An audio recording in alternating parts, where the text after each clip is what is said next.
أعوذ بالله من الشيطان الرجيم. بسم الله الرحمن الرحيم.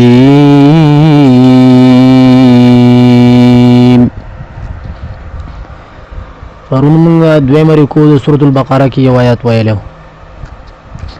اوس دویم دریم څلورم آیات د سورۃ البقره د دویم رکوع وایو. یا په بل تعبیر سره نهم لسم یولسم آیات. يخادعون الله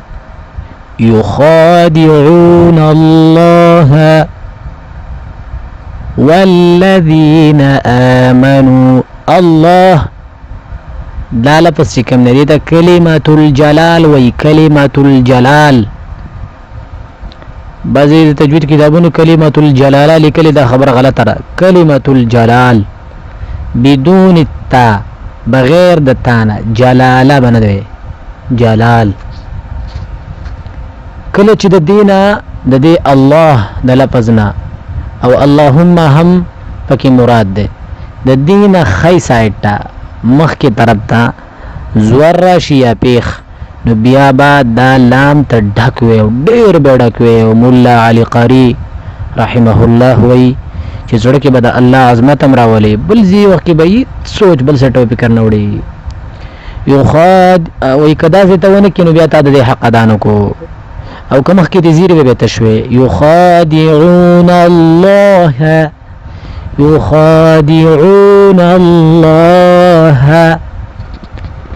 والذين آمنوا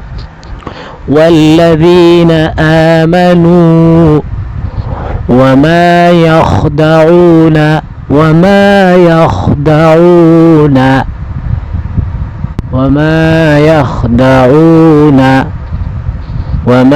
يخدعون إلا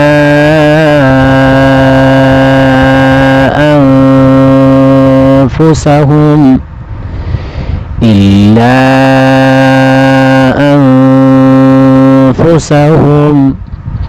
وما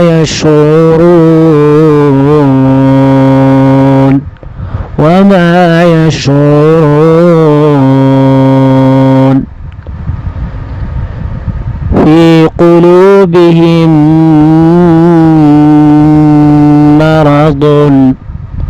فزادهم الله. هنا دلته مخکې پیش راغلی فزادهم الله. پیش د دې ها نه یادوم دا خور دی الله نه لفظ ملګری دا میم یادوم مخکې چې کوم دی فزادهم دا میم یادوم هم الله. نو دا قاعده رستو هم راځي خو ذهن کې کینه وای چې د الله او د اللهم د لفظ نه خی سایت زبر یا پیش راشي به د الله او د اللهم د لفظ د لام د شد ولا لام نه کړه زبر په هم دی دا به ډک وایي. مرضا او کو وقف نه کې به بداسي شي مرضا ولهم مرضا ادغام سره د غنی ذکر د تنوین نرستو د یرملون د حروفونه واو راغلی دی. یرملون حروف یا را میم لام و نون. دا ضاد دو زبردون کې دا دویم زبر چې کوم دی دا نون دی په ویلو کې نو دا په دی واو کې ورونه باسي مرضان دی مرضاو بشي ضاو او بیا په غنه هم وکي دي ته ادغام سره د غنی. ولهم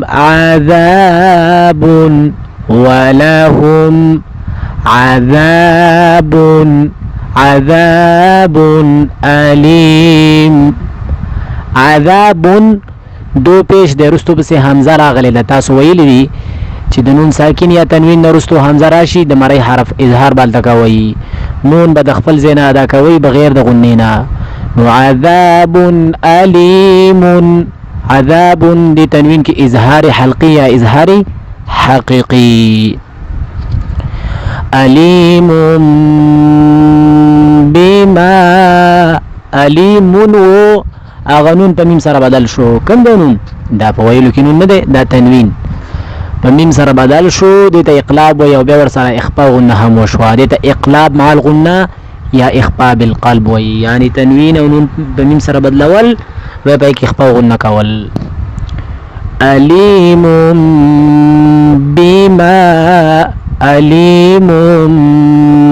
بما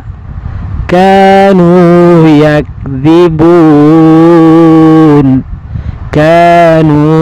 يكذبون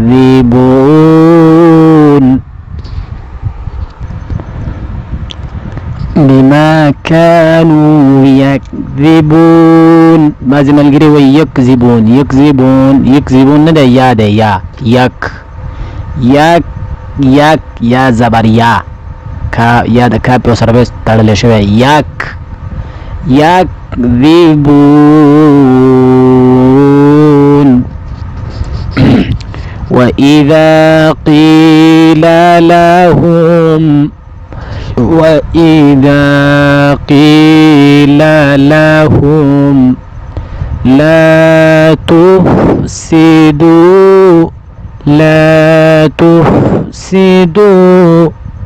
لا تفسدوا في الأرض قالوا إنما نحن مصلحون.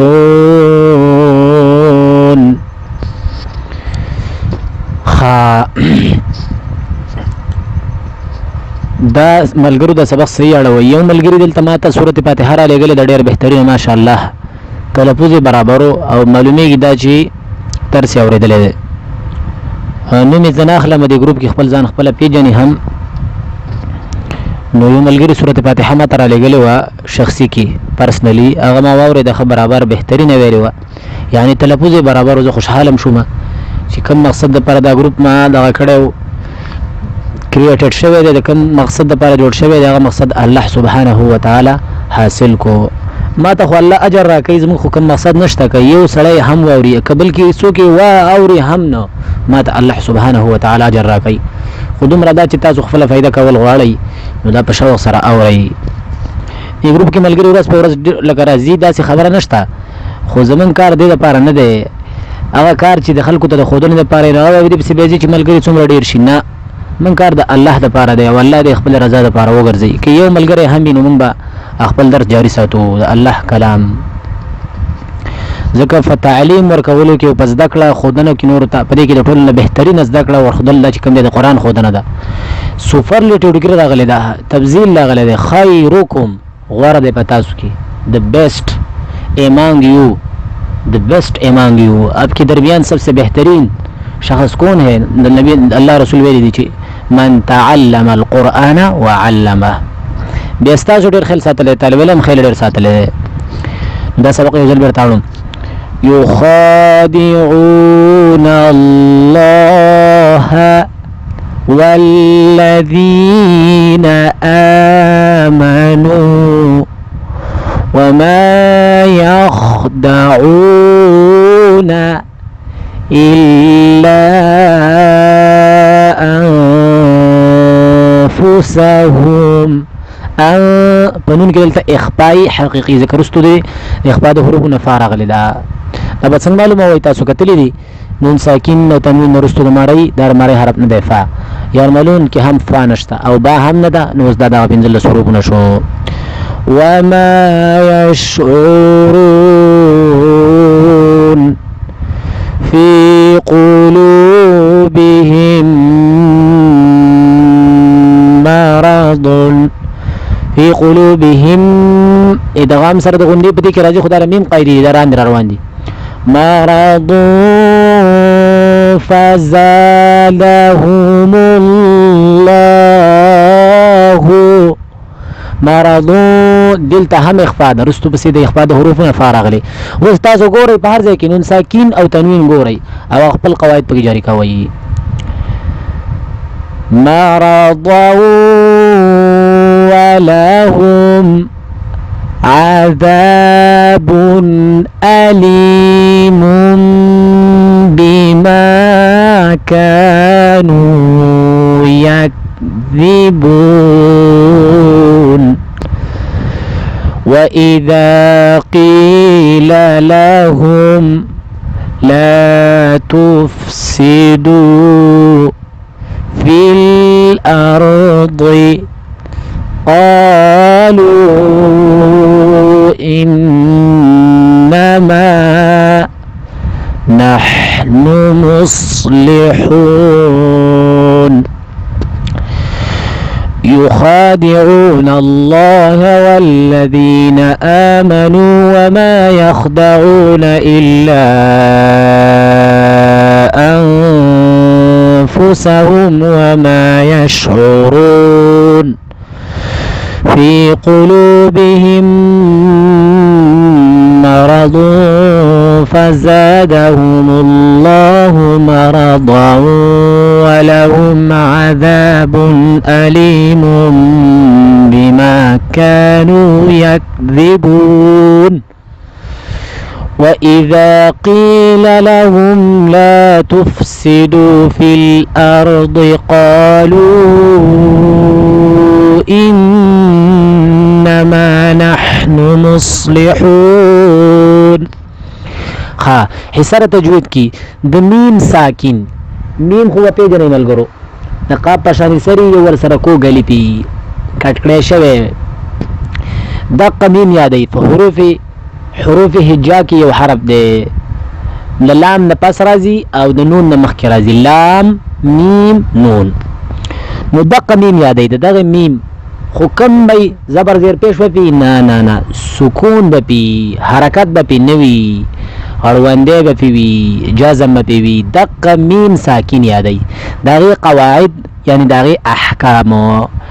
داغه څه قاعده دي په دې کې څه کارونه کی داغه څه احکام دي دا کله په بل حرف کې ورنوزی لکه چې رستو تمیم راشي کله به دا پټ و اخفاء وکي کې رستو تبا راشي او کله به اخکار او اظهار وکي کې چې رستو بس میم وبانه خو چون کې هغه وس نه وایم تاسو نفسي صرف په جوړګلو من در سره وکړه چې د دې نه رستو د میم ساکن قواعد دي د میم ساکن احکام دي د غړوندې والا د میم قاعده دي تاسو به ان شاء الله العزيز بیا پیژنئ چې میم ساکن کې کم کار دلته وشو نو اجمالا ذهن کې کینه و چې د میم ساکن د رستو میم راشي یو کار کی چې بار راشي بل کار کیږي چې رستو میم او باندې به هر حرف راشي بل کار کیږي دا درې کارونه به دي کې دا درې احکام دي دا درې قواعد دي خدا به وسمنګ نه وای وجه دا چې د نون ساکن او تنوین قاعده تاسو څلور ویل هغه خي واړوي چې ذهن کې بالکل مضبوطي چې به دا نه غلطي بیا به سیدا وایو نو دوه به یاد شي اوس هغه تاسو صحیح نه دي دا او زه چې کوم دې درته وایم نو به نه ور سره هغه هم هیر شي داسې باندې کو باقاعده چې موږ د بل کار د وجنه زوړ کاراس مضبوط کو داسې باندې کو د بل کار د وجنه زوړ خراب کو آگے دوړو پیچھے چھوڑو قصه باندې کو نو هغه یاد کړئ لکه دې مثال د دوه ورونو دي دوه ورونه د سی چې دوه سره یو شان یتا ولنه صحیح نه پیژندل او بل راشي نو بیا به خامہ خطه غلطي اوس د کور افراد او غدوان ورونه پیژندل نو چیرې به هم غلط نشي نو دا من ساکن قاعده به سبا وایو ذهن کې کینه وای د قاعده څلور من ساکن او تنوین ویلي هغه یاد ساتي کوم ملګری خواهش چې تلاوت وره مداغو نو تاسو ماته خپل تلاوت را لګلې شي دا کوم سبق چې مونږ ویلې به دې کې تاسو را لګلې شي خپل تلاوت پرسنلی ماته زه به وورم ماته پته ولګي چې ملګرو ته څومره فائدہ کیږي او یا کدا سستازو غلطیاں نه هم زه پرسنلی بیا دا کولای شم پوینټ اوټ کولای شم راستلې شم درخولې شم نن به دې باندې اکتفا وکړو دا کافی دا فردا السلام علیکم ورحمت الله وبرکاته